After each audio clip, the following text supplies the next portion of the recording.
Hello दोस्तों, आज इस वीडियो में हम एलआईसी के एक नए इंश्योरेंस प्लान जीवन किरण के बारे में जानने वाले हैं, जिसका टेबल नंबर है 870।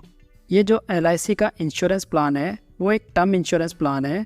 इस प्लान की खास बात यह है कि इस टर्म प्लान में आप जो भी प्रीमियम पे करते हैं वो मैच्योरिटी के टाइम पर आपको वापस रिटर्न हो जाता है। काफ़ी लोगों का मानना यह है कि जो भी वो टर्म इंश्योरेंस प्लान में प्रीमियम पे करते हैं वो उन्हें वापस मिलना चाहिए। तो ये प्लान आपको ये फैसिलिटी भी प्रोवाइड करता है। यदि हम बात करें एलआईसी के जीवन अमर प्लान की, तो उसमें आपको मैच्योरिटी के टाइम पर आपका प्रीमियम वापस रिफंड नहीं होता।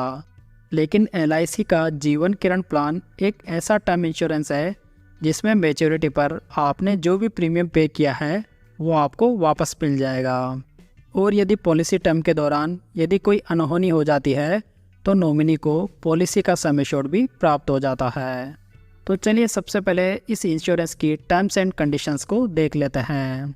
मिनिमम एज एट एंट्री की बात करें तो इस प्लान को लेने के लिए कम से कम उम्र 18 साल की होनी चाहिए, जबकि मैक्सिमम एज एट एंट्री की बात करें तो ये 65 वर्ष की है।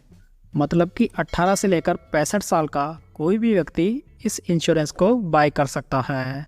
पॉलिसी टर्म की बात करें तो कम से कम आपको पॉलिसी को 10 साल के लिए तो लेना ही होगा, और ज़्यादा से ज़्यादा आप 40 साल के लिए इस पॉलिसी को खरीद सकते हैं। प्रीमियम पेइंग टर्म की बात करें, मतलब कि इस पॉलिसी में आपको कितने साल प्रीमियम की पेमेंट करनी होगी, तो एलआईसी ने यहाँ पर आपको 2 ऑप्शंस दिए हैं। फर्स्ट है रेगुलर प्रीमियम और सेकंड है सिंगल प्रीमियम। यदि आप एक रेगुलर इंटरवल पर प्रीमियम पेमेंट करना चाहते हैं तो आप रेगुलर प्रीमियम का ऑप्शन चूज़ कर सकते हैं, जिसमें कि आप हाफ ईयरली और ईयरली प्रीमियम पे कर सकते हैं। इस ऑप्शन में जो भी आपकी पॉलिसी टर्म है उतने साल ही आपको प्रीमियम की पेमेंट करनी होगी। जैसे आप 20 साल के लिए इंश्योरेंस प्लान लेते हैं तो आपको 20 साल ही प्रीमियम की पेमेंट करनी होगी। उसके बाद में यहाँ पर जो दूसरा ऑप्शन है वो सिंगल प्रीमियम का है। इसमें आपको पूरे पॉलिसी प्रीमियम का एक इंस्टॉलमेंट में भुगतान करना होता है। पॉलिसी में minimum basic sum assured 15 lakh रुपए का है, जबकि मैक्सिमम सम एश्योर्ड की कोई भी लिमिट नहीं है। हालांकि ये मैक्सिमम अमाउंट आपकी इनकम के ऊपर डिपेंड करेगा।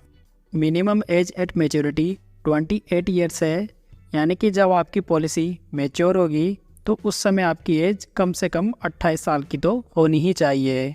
Maximum age at maturity 80 years है, मतलब कि आप 80 साल की उम्र से ज़्यादा का इंश्योरेंस नहीं ले सकते। चलिए अब इस टर्म इंश्योरेंस को एक एग्जांपल के थ्रू समझते हैं। मान लेते हैं कि मिस्टर अजय हैं, जिनकी करंट एज 30 ईयर्स की है, और अजय ने एलआईसी जीवन किरण प्लान बाय किया है, जिसमें कि वह सम एश्योर्ड के रूप में 50 लाख रुपए सेलेक्ट करते हैं। साथ ही अजय ने 30 साल का पॉलिसी टर्म चुना है। इसका मतलब ये है कि अगले 30 साल तक अजय का इंश्योरेंस कवर रहेगा, मतलब कि उनकी 60 साल की उम्र तक उनका कवर रहेगा। यदि मिस्टर अजय रेगुलर प्रीमियम लेना चाहते हैं तो उन्हें हर साल 22,536 रुपये का प्रीमियम भरना होगा, जबकि यदि वो हाफ ईयरली प्रीमियम पे करना चाहते हैं तो उन्हें 11,494 रुपये पे करने होंगे। यहाँ पर जो मैं प्रीमियम बता रहा हूँ उनमें टैक्सेस भी शामिल हैं। यदि mister Ajay single premium option चुनते हैं तो उन्हें सिर्फ एक बार 2,02,061 रुपये भरने होंगे। उसके बाद में कोई भी प्रीमियम पे करने की ज़रूरत नहीं होगी, और उनका अगले 30 साल तक इंश्योरेंस चलता रहेगा। यदि पॉलिसी टर्म के दौरान अजय के साथ कोई भी अनहोनी नहीं होती है तो यहाँ पर अजय की 60 वर्ष की उम्र में इस पॉलिसी की मैच्योरिटी हो जाएगी, और मैच्योरिटी के टाइम पर जो भी अजय ने टोटल प्रीमियम पे किया होगा वो वापस उनको मिल जाएगा। जो भी प्रीमियम आपको रिटर्न किया जाएगा उसमें से टैक्स को हटा दिया जाता है, और यदि आपने कोई राइडर भी लिया है तो उस राइडर का प्रीमियम भी घटाकर आपको वापस रिटर्न किया जाता है।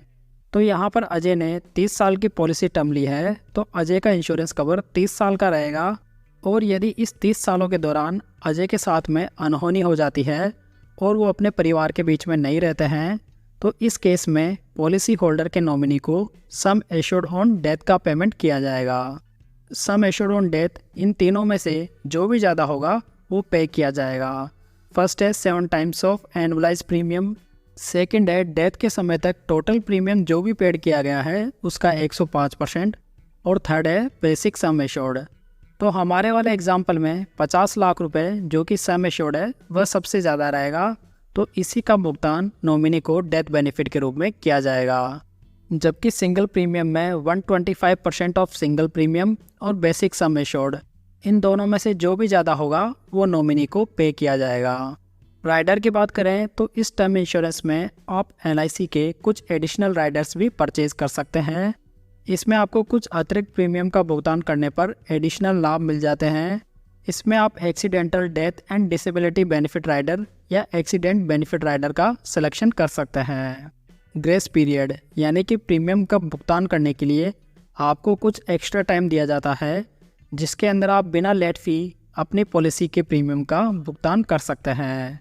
तो यहाँ पर अगर आपने रेगुलर प्रीमियम का ऑप्शन चूज़ किया है तो उसमें आपको 30 दिन का ग्रेस पीरियड मिल जाता है, जिसके अंदर आप बिना लेट फीस के अपनी पॉलिसी का प्रीमियम पे कर सकते हैं। लोन फैसिलिटी, ये एक टर्म इंश्योरेंस प्लान है, तो इसमें आपको लोन की कोई भी सुविधा नहीं मिलती। सरेंडर वैल्यू, अगर आप अपनी पॉलिसी को सरेंडर करना चाहते हैं तो आप पॉलिसी को सरेंडर भी कर सकते हैं। अगर आपने अपनी पॉलिसी में regular premium payment option select किया है तो पॉलिसी शुरू होने के 2 साल बाद आप अपनी पॉलिसी को सरेंडर कर सकते हैं। लेकिन यदि आपने single premium payment option select किया है तो आप जब चाहें अपनी पॉलिसी को सरेंडर कर सकते हैं। तो दोस्तों ये थी आज की जानकारी, उम्मीद है आपको पसंद आई होगी। इस वीडियो को लाइक, कमेंट और शेयर जरूर कीजिएगा, साथ ही इस चैनल को सब्सक्राइब जरूर कर लीजिएगा। तो चलिए दोस्तों, फिर मिलते हैं एक नई जानकारी के साथ, तब तक जय हिंद, जय भारत।